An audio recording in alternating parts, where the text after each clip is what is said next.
So here's a quick demo just showing how the console extension can be used to set up the auto login. Right now I have just a standard WebLogic instance running, and if we bring up a console window and go to the standard WebLogic address,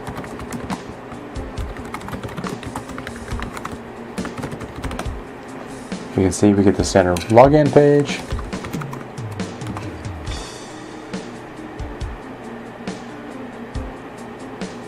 And then if I close this window and start it again, and go back, you can see we have to log in again. Not a big deal, but it's a bit annoying when you have to do it over and over again in a development environment.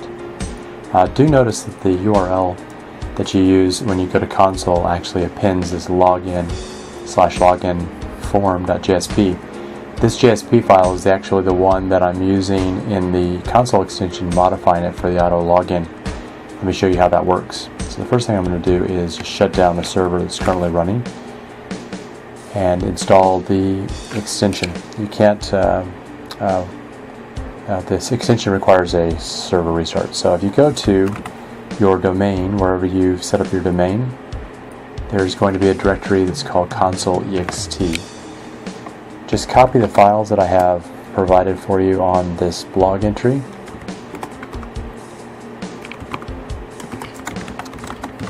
Put them here. I think I'm only including the two files here and here.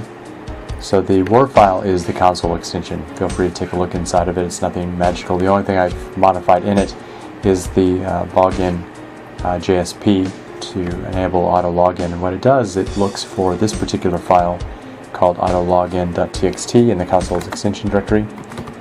If you take a look at it, it just has a username password.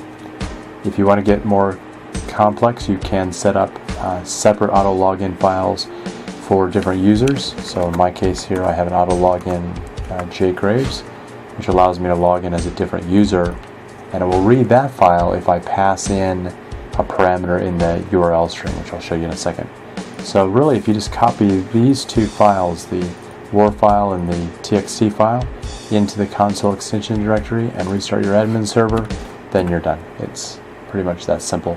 Just make certain that your auto login file has the correct username password.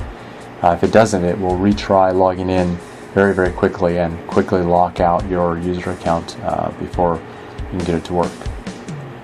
So we'll restart the server now and take a look and see how the browser behaves. Shut it down.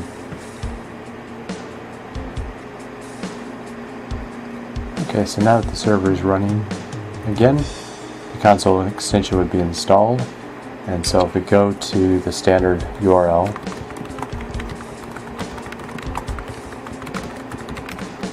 we'll see it's got a little bit different. It says auto login enabled, so just remind you there, it takes a little bit to log in automatically the first time, but we'll see if I go start this window again.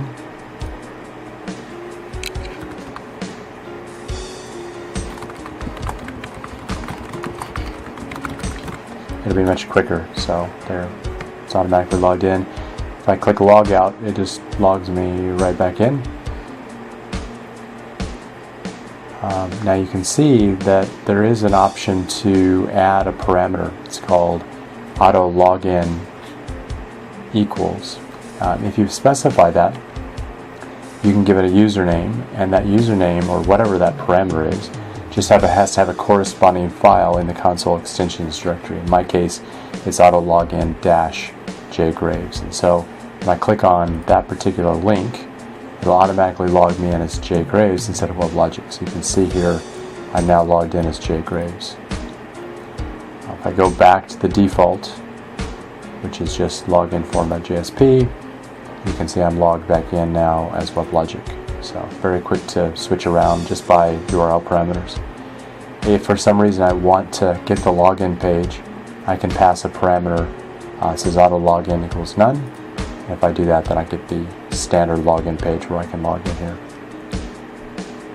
So that's pretty much it for the configuration of the auto login. I do want to mention one other thing, because oftentimes what we want to do is also auto log into the Enterprise Manager console I haven't gone through the exercise of trying to figure out if I can do that, but one of the things I commonly do is in my environment, I go to where the em.here file is located. So if you're looking in your domain directory and go to your applications, you'll find that there's an em.ear file located there. So that's in your standard user projects applications. That's where it goes by default, and that's your enterprise manager. You can use the emplan.xml file that I've provided on this blog. It basically, all it does is sets the cookie name and cookie path to be admin console session, which is the same cookie environment that WebLogic uses.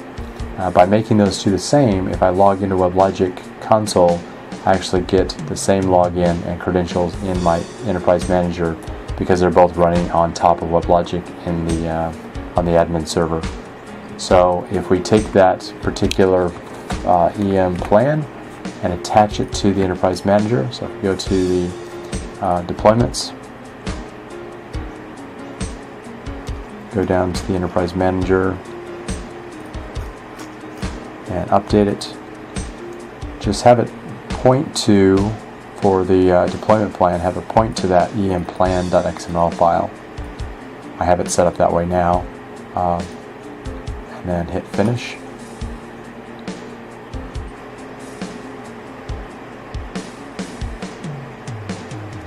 Okay, so it was successfully updated. So what this means is that whenever I'm logged into the WebLogic Server console, if I'm in the same browser, if I go to the EM console now,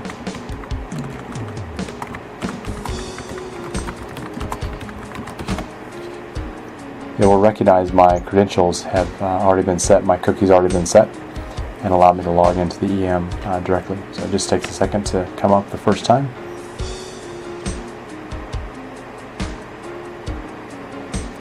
Okay, so now we have the Enterprise Manager console without logging in. So I'll show you that one more time. We'll bring up a brand new browser window. If you go to the Enterprise Manager window, login first,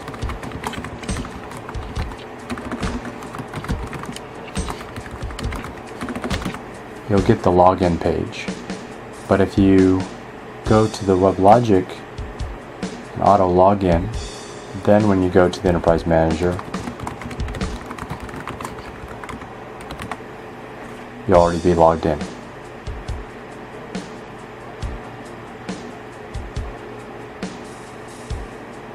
And so there you have it. So I hope this plugin can be useful. Obviously don't use it into an environment where you need the security, but it does make it a little bit easier to get through the consoles without having to retype that in each time.